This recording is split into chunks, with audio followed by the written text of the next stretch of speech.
मैं Neeraj Singh ABC classes से आपका स्वागत करता हूं और उम्मीद करता हूं कि आप सभी लोग स्वस्थ होंगे। दोस्तों, आज नेगेटिव के बाद आज इंट्रोगेटिव का वीडियो बनाने जा रहे हैं। अगर ये वीडियो आप सभी लोगों को पसंद आए तो लाइक करिएगा, शेयर करिएगा, कमेंट करिएगा तथा बेल आइकन को ज़रूर दबाइएगा, सब्सक्राइब करिएगा। दोस्तों, बताया गया था present indefinite, present indefinite, present indefinite, present indefinite tense क्या है? Present indefinite tense. और इसमें बताया गया था पॉजिटिव और नेगेटिव, पॉजिटिव सेंटेंस और नेगेटिव सेंटेंस बताए गए थे। पॉजिटिव सेंटेंस भी बताया गया और नेगेटिव सेंटेंस। इसके बाद आता है आपका इंट्रोगेटिव सेंटेंस। इंट्रोगेटिव सेंटेंस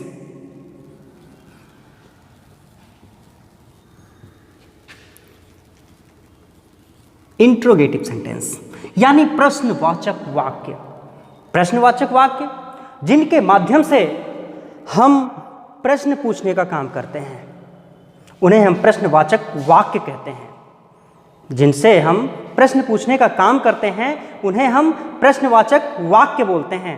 प्रश्नवाचक वाक्य, ये प्रश्नवाचक वाक्य को हल करने के लिए प्रेजेंट इंडेफिनिट में रख करके हल करने के लिए हम कैसे इसको हल करेंगे, क्या रूल्स हैं, क्या रेगुलेशन है, क्या इसका पहचान है और कैसे इसको हल करेंगे, कौन सा सूत्र है? तो दोस्तों, उसका सूत्र ये है इंट्रोगेटिव सेंटेंस।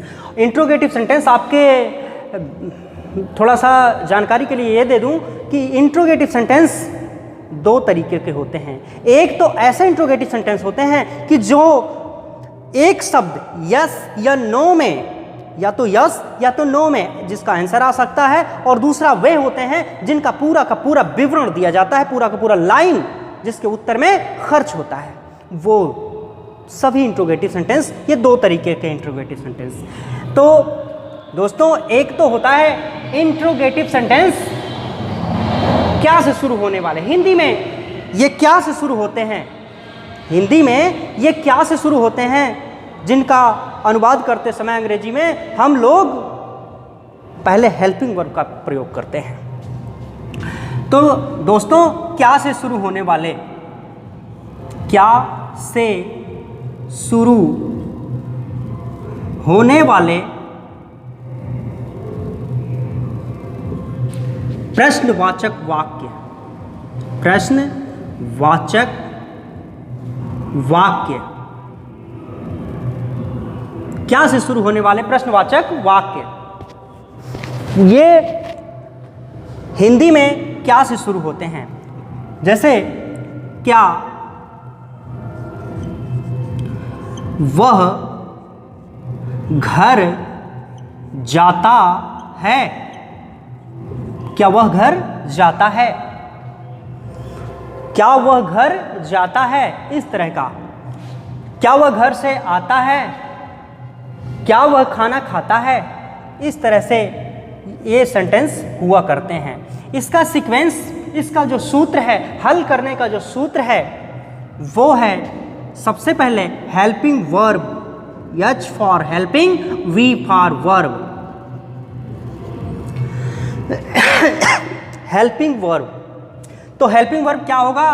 प्रेजेंट इंडेफिनिट है, इसमें हेल्पिंग वर्ब क्या होगा? एक वचन के लिए। सबसे पहले तो हम एक वचन के लिए चलते हैं। एक वचन के लिए हेल्पिंग वर्ब, एक वचन यहां लिख भी दें दोस्तों, एक वचन के लिए,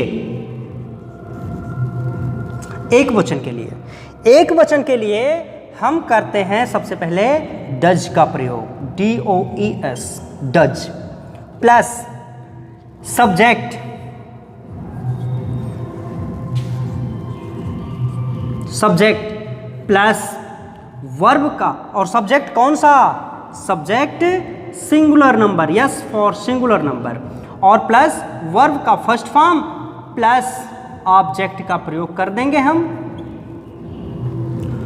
वी फॉर वर्ब। अच्छा, इस सीक्वेंस के आधार पर हम एक वचन का क्या से शुरू होने वाले वाक्य को हल कर सकते हैं।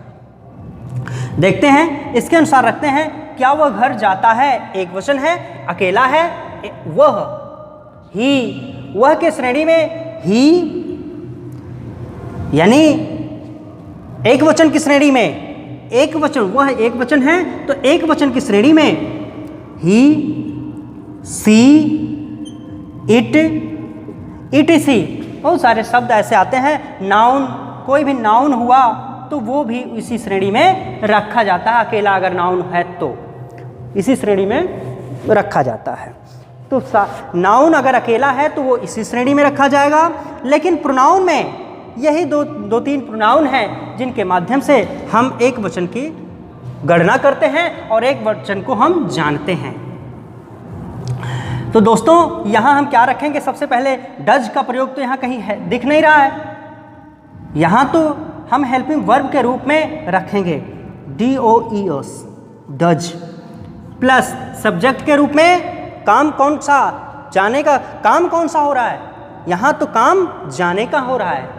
काम कर कौन रहा है, वह कर रहा है। तो काम जो कर रहा है, जो काम, ये तो काम है और इस काम को करने वाला कौन है, वह। तो वह को हम सब्जेक्ट बनाते हैं और वह को सब्जेक्ट बना करके यहाँ सब्जेक्ट के स्थान पर रखते हैं। वह की अंग्रेजी ही, और तत्पश्चात एक वचन का ये सब्जेक्ट हो गया। तत्पश्चात हम वर्ब के फर्स्ट फॉर्म को रखते हैं, जाने की अंग्रेजी गो। इसमें कोई तब्दीली नहीं करेंगे, कोई परिवर्तन नहीं करेंगे, एकदम नेचुरली इसको रख देंगे। और लास्ट में हम क्या रखेंगे दोस्तों, लास्ट में हम रखेंगे object to house, to house. इस तरह से हमारा सेंटेंस जो बनके तैयार हुआ वो क्या हुआ, does he go to house, does he go to house. यहां फुल स्टॉप ना लगा करके यहां क्या लगाएंगे, प्रश्नवाचक चिन्ह अथवा साइन ऑफ इंट्रोगेशन लगाते हैं। इसको साइन ऑफ इंट्रोगेशन कहते हैं। लास्ट में सारे प्रश्नवाचक शब्दों के अंत में साइन ऑफ इंट्रोगेशन अथवा प्रश्नवाचक शब्द अवश्य लगाते हैं। तो इस तरह से दूसरा कोई सेंटेंस हल करते हैं। दूसरा सेंटेंस हल अगर करते हैं तो क्या होता है, एक वचन का कि राम घर कर देते हैं, घर से आता है। राम घर से आता है, इसका क्या बनेगा दोस्तों, अब से आता है। अभी तक तो ऑब्जेक्ट के पास जाया जा रहा था, लेकिन अब ऑब्जेक्ट के पास से वापस आ रहा है। क्या बनाएंगे हम, सेम यहां क्या बढ़ा देते हैं। अब ये प्रश्नवाचक हो गया, यहां क्या हटा देते हैं। अब ये क्या हो गया, अब ये पॉजिटिव यानी सकारात्मक वाक्य बन गया। ये सकारात्मक वाक्य बन गया। लेकिन अगर यहां क्या बढ़ा देते हैं, एक शब्द बढ़ाने से ये प्रश्न, इसका सेंटेंस ही चेंज हो जा रहा है। ये क्या बढ़ा देते हैं तो यहां क्या बन जाएगा, ये इंट्रोगेटिव बन जाएगा। लेकिन अगर ये क्या हटा देते हैं तो ये पॉजिटिव बन जा रहा है। तो हम क्या लगा के, चूंकि हम इंट्रोगेटिव सेंटेंस पढ़ रहे हैं इसलिए हमें क्या लगाना, और वो भी कौन सा, क्या से शुरू होने वाले वाक्य। हम यही वाक्य पढ़ रहे हैं। तो जब ये वाक्य पढ़ रहे हैं, एक वचन का पढ़ रहे हैं, तो हमें क्या करना है, क्या लगाना ही आवश्यक है। क्या लगा के हम प्रश्न करेंगे तभी तो प्रश्न बनेगा। क्या लगा के हम क्वेश्चन करेंगे। अगर क्वेश्चन करना है तो क्या लगा के करेंगे तो हमारा क्वेश्चन बनेगा। अन्यथा हम कह दें कि राम घर जाता है, क्वेश्चन नहीं बना दोस्तों, ये क्वेश्चन नहीं है, क्वेश्चन बना ही नहीं। लेकिन अगर हम क्या कहें कि क्या राम घर जाता है, राम घर जाता है या राम घर से आता है, तो दोस्तों क्या करेंगे, तो हम सेम इंट्रोगेटिव सेंटेंस का क्या से शुरू होने वाले सेंटेंस में रख करके एक वचन कर्ता के साथ, क्योंकि नाउन है, एक वचन कर्ता के लिए जो भी नियम कानून बताए गए हैं, विद्वानों ने बताए हैं, उस नियम कानून को हम यहाँ फॉलो करेंगे। क्या राम घर से जा, सेम एज इट इज़ इसको रखते हैं, केवल यहाँ कुछ चीज़ें बदली जाएंगी, ऑब्जेक्ट बदला जाएगा और वर्ब का कुछ हिस्सा बदला जाता है। चलिए देखते हैं इसके अनुसार, इस जो सीक्वेंस है, इस सीक्वेंस के अनुसार हमें सेंटेंस बना करके तैयार करना है। इस सीक्वेंस के अनुसार बनता है राम डज, उसके बाद क्या रखना है हमको, सब्जेक्ट रखना है। सब्जेक्ट कौन सा है, आने का काम कौन कर रहा है, ये काम है ना, तो ये काम कौन कर रहा है आने का, ये राम कर रहा है, इसलिए यहाँ राम। दोस्तों एक चीज़ मैं और बताते चलें कि ये नाउन किसी का नाम होगा, नाम हमेशा किस में होगा, हमेशा उसकी शुरुआत पहला अक्षर बड़े लेटर में होगा, इसलिए हमने पहला अक्षर बड़ा लेटर लिखा है। तो राम डज राम, उसके बाद क्या रखना है दोस्तों, उसके बाद हमें वर्ब रखना है, आने की अंग्रेजी कम,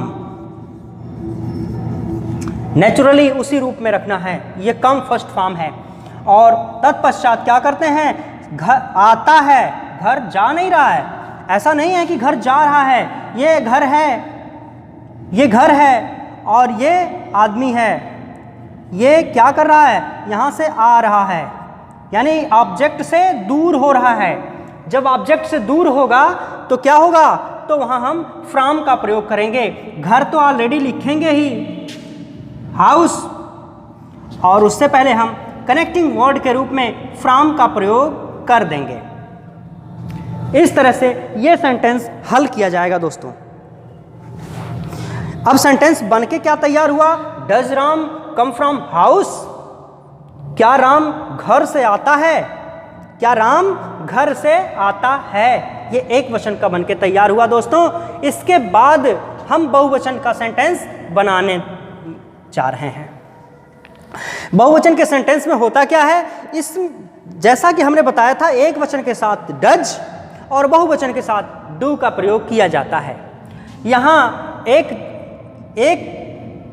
अक्षर मिटा देने से और दूसरा मात्रा चढ़ा देने से बहुवचन बन गया।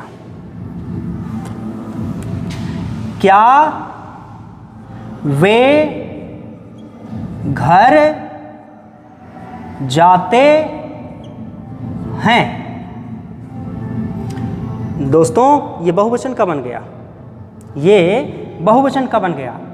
इसके अनुसार जो अंग्रेजी ग्रामर के अनुसार इसका सीक्वेंस बनता है डू प्लस सब्जेक्ट, कौन सा, प्लूरल वाला, पी फॉर प्लूरल, आप समझ जाइएगा दोस्तों, पी फॉर प्लूरल, और उसके बाद वर्ब, वर्ब का first form plus object, connecting word के साथ रहेगा ऑब्जेक्ट, जहां भी रहेगा ऑब्जेक्ट हमेशा कनेक्टिंग वर्ड के साथ ही रहेगा, कहीं ना कहीं कुछ ना कुछ तो उसको जोड़ने वाला चाहिए, कोई ना कोई सपोर्ट चाहिए उसको।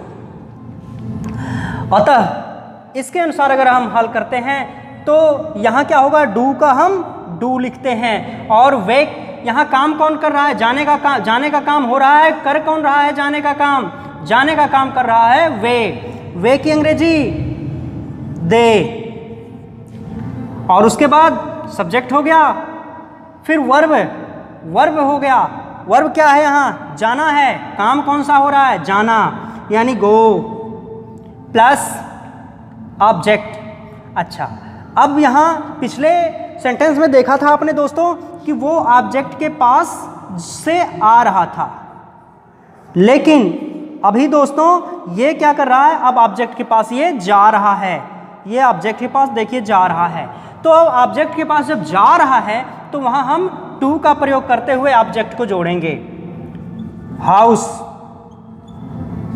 बस इतनी सी बात बतानी है कि ये वो इसके पहले वाला एक वचन का था और ये बहुवचन का है। इस तरह से ये एक वचन, ये बहुवचन, ये एक तरह का इंट्रोगेटिव क्या से शुरू होने वाले सेंटेंस बन के तैयार हुए। इस तरह से बहुत सारे सेंटेंस हल कर सकते हैं आप लोग कि क्या हम